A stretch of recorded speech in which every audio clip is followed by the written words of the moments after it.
प्यारे साथियों hello hello प्यारे साथियों नमस्कार। स्वागत है आप सभी को हमारे इस यूट्यूब चैनल संध्या साइंस क्लासेस पर। कैसे हैं आप लोग? मैं उम्मीद करता हूं आप सभी मस्त और स्वस्थ होंगे और अपने पढ़ाई पर ध्यान दे रहे होंगे। तो आज के इस वीडियो में क्लास 12th का फिजिक्स हम लोग पढ़ने वाले हैं। फिजिक्स का चैप्टर नंबर 15, ठीक है, जिस चैप्टर का नाम है संचार व्यवस्था, ठीक है, कम्युनिकेशन सिस्टम। इस चैप्टर का सब्जेक्टिव क्वेश्चन आंसर आज की इस वीडियो में करने वाले हैं 2024 एग्जाम के लिए, ठीक है। इससे पहले चैप्टर नंबर 14 तक का सब्जेक्टिव क्वेश्चन कंप्लीट करा दिया गया है फिजिक्स में, उसे आप जरूर देख लीजिएगा, ठीक है। और फिजिक्स का 15वां नंबर चैप्टर तक का यानी फिजिक्स का ऑल चैप्टर का ऑब्जेक्टिव क्वेश्चन कंप्लीट करा दिया गया है और सब्जेक्टिव ही ये 15वां नंबर लास्ट चैप्टर था, तो आज समाप्त हो जाएगा, ठीक है। तो चलिए आगे बढ़ते हैं। तो आज का मोटिवेशन थॉट है, इधर ध्यान दीजिए। क्रोध के समय थोड़ा रुक जाएं, ठीक है, क्रोध के समय थोड़ा रुक जाएं और गलती के समय थोड़ा झुक जाएं तो दुनिया की सब समस्या हल हो जाएगी, ठीक है। फिर से समझा देते हैं, ठीक है। क्रोध यानी कि गुस्सा, गुस्सा के समय थोड़ा आप क्या करिए तो रुक जाइए, अपने गुस्सा पर कंट्रोल काबू पाइए, ठीक है। और गलती के समय झुक जाइए, ठीक है, जहाँ आपका गलती है वहाँ झुक जाइए, अन्यथा जहाँ आपका गलती नहीं है वहाँ कभी नहीं झुकिए, ठीक है। जहाँ गलती है वहाँ आप झुक जाइए, ठीक है, तो दुनिया की सब समस्या का हल हो जाएगी। और जहाँ गलती नहीं है वहाँ कभी नहीं झुकिएगा, ठीक है। और क्रोध यानी गुस्सा को काबू में रखना है, कंट्रोल में रखना है, ठीक है। तो चलिए आगे बढ़ते हैं। 15वां नंबर चैप्टर संचार व्यवस्था कम्युनिकेशन सिस्टम, ठीक है। तो इस चैप्टर का सब्जेक्टिव क्वेश्चन आंसर करने वाले हैं, ठीक है। तो देखिए इस चैप्टर का पहला नंबर प्रश्न है, ठीक है, ध्यान दीजिए। आयाम मंडूलन इंडेक्स का मान कितना हो सकता है, ठीक है। आयाम मंडूलन इंडेक्स का कितना मान हो सकता है और क्यों, ठीक है, मान कितना हो सकता है और क्यों हो सकता है, ठीक है। तो इसका उत्तर हो जाएगा आयाम मॉड्यूलेशन इंडेक्स का मान 0 से 1 तक हो सकता है, ठीक है। कितना? तो 0 से 1 तक हो सकता है। m बराबर क्या हो जाएगा? AM/AC हो जाएगा। इन मानों के लिए संकेत का, ठीक है, विरूपण नहीं होता है, ठीक है, क्या विरूपण नहीं होता है। यदि m का मान 1 से अधिक दिया जाए तो संकेत विरूपित हो जाएगा, ठीक है। संकेत क्या हो जाएगा? तो विरूपित हो जाएगा एवं संचार के लिए उपयुक्त नहीं होगा, ठीक है, एवं संचार के लिए उपयुक्त नहीं होगा, ठीक है। ये 2 नंबर मिल जाएगा, इतना आप लिखिएगा तो, ठीक है। 2 नंबर का प्रश्न था। चलिए इसके आगे बढ़ते हैं दूसरा नंबर प्रश्न की ओर। तो दूसरा नंबर प्रश्न क्या रहा है इस चैप्टर का? संकेत शोर एवं ट्रांसड्यूसर क्या होता है, ठीक है। संकेत शोर एवं ट्रांसड्यूसर क्या होता है? तो पहला संकेत के बारे में जानते हैं। तो संकेत में हो जाएगा वैद्युतधारा अथवा विभवांतर के रूप में परिवर्तित सूचना जो समय का सतत फलन हो संकेत कहलाता है, ठीक है। समय का क्या हो तो सतत फलन हो संकेत कहलाता है। यह एनालॉग या डिजिटल हो सकता है, ठीक है, यह एनालॉग या डिजिटल हो सकता है। इसके आगे है शोर। शोर में क्या हो जाएगा? अवांछित संकेत जो संप्रेषण एवं संप्रसारण में बांधा जाते हैं, ठीक है, शोर कहलाते हैं, ठीक है। अवांछित संकेत जो संप्रेषण एवं प्रसंस्करण में बांधा जाते हैं शोर कहलाते हैं। ये तंत्र के अंदर या बाहर से आते हैं, या तंत्र के अंदर या बाहर से आते हैं। अगला यानी है ट्रांसड्यूसर, इसके बारे में जानते हैं।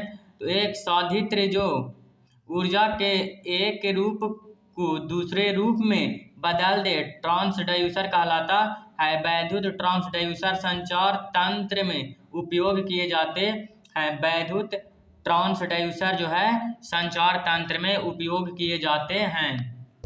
तो आप लोग का दूसरा नंबर प्रश्न का उत्तर कंप्लीट हो गया। अगला प्रश्न की ओर बढ़ते हैं, यानी कि तीसरा नंबर प्रश्न है जो कि 2014 में पूछा गया है, इंपॉर्टेंट प्रश्न है। तो प्रश्न क्या कह रहा है? संचार प्रणाली में संचारण के लिए प्रयुक्त 3 विधियों का उल्लेख कीजिए, ठीक है। विधियों का क्या करें तो उल्लेख कीजिए। तो उत्तर हो जाएगा संचार प्रणाली के 3 विधियां हैं, ठीक है। कौन कौन? तो पहला हो जाएगा ग्राउंड वेव संचारण, ठीक है, ग्राउंड वेव संचारण। दूसरा में हो जाएगा आकाशीय तरंग संचारण, आकाशीय तरंग संचारण दूसरा में हो जाएगा, तीसरा में व्योम तरंग संचारण हो जाएगा तीसरा में, ठीक है। तो तीसरा नंबर प्रश्न का उत्तर कंप्लीट करा दिए। अगला प्रश्न की ओर बढ़ते हैं, यानी कि चौथा नंबर प्रश्न की ओर। तो चौथा नंबर भी प्रश्न इंपॉर्टेंट है, 2015 में फर्स्ट सीटिंग में पूछा जा चुका है प्रश्न।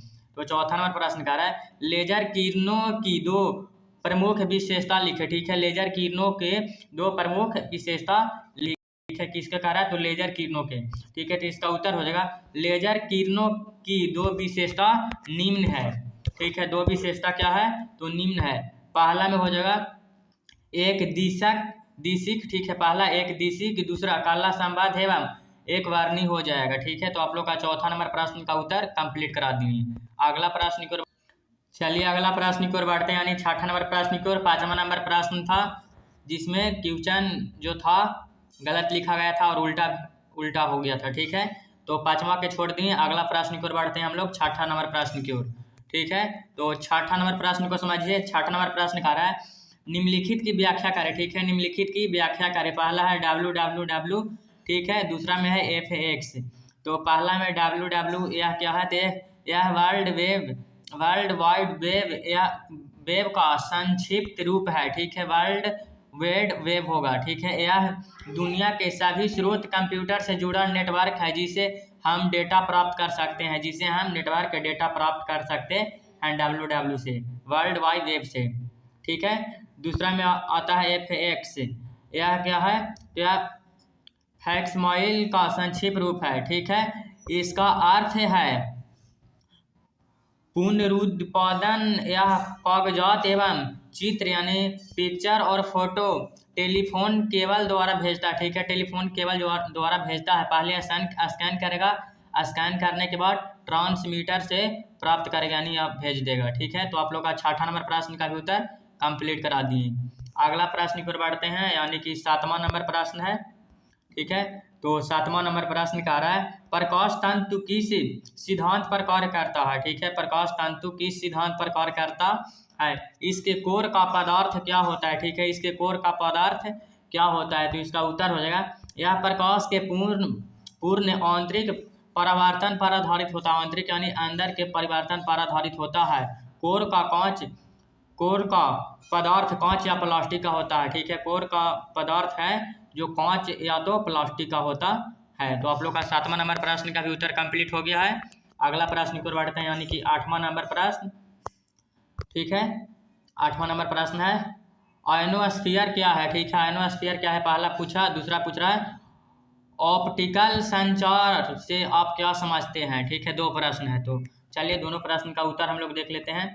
तो पहला का उत्तर देख लेते हैं पृथ्वी के वायुमंडल का वह भाग जो 80 किलोमीटर से 400 किलोमीटर तक फैला है आयनोस्फीयर कहलाता है, ठीक है। क्या कहलाता है, तो आयनोस्फीयर कहलाता है। यह रेडियो तरंग संचार के मुख्य कार्य अदा करता है, ठीक है। मुख्य कार्य अदा करता है। यह रेडियो आवृत्ति की विद्युत चुंबकीय तरंगों को परावर्तित कर देता है। रेडियो खगोल विज्ञान में इसे एक अवरोध के रूप में उपयोग किया जाता है, क्योंकि रेडियो तरंग के अधिकांश भाग को यह परावर्तित कर देता है, ठीक है। दूसरा का उत्तर देख लेते हैं हम लोग। तो दूसरा का उत्तर हो जाएगा यह संचार की एक पद्धति है, ठीक है। संचार की एक पद्धति है जिसमें सूचना का स्थानांतरण एक बिंदु से दूसरे बिंदु तक कितनी दूरी तक स्थानांतरण किया जा सकता है। इसे आवृत्ति केवल ऑप्टिकल परास की होती है, क्या की, तो ऑप्टिकल परास की होती है। तो आप लोग का आठवां नंबर प्रश्न का भी उत्तर कंप्लीट हो गया। अगला प्रश्न की ओर बढ़ते हैं, यानी कि इस चैप्टर का लास्ट प्रश्न है नौवां नंबर। तो नौवां नंबर प्रश्न कर रहा है लंबी दूरी तक रेडियो प्रसारण में छोटी तरंग बैंड का इस्तेमाल क्यों होता है, ठीक है। लंबी दूरी तक रेडियो प्रसारण में छोटी तरंग बैंड का इस्तेमाल क्यों होता है। तो नौवां नंबर प्रश्न का उत्तर हो जाएगा प्रभावी प्रेषण शक्ति का मान तरंगदैर्ध्य के वर्ग के व्युत्क्रमानुपाती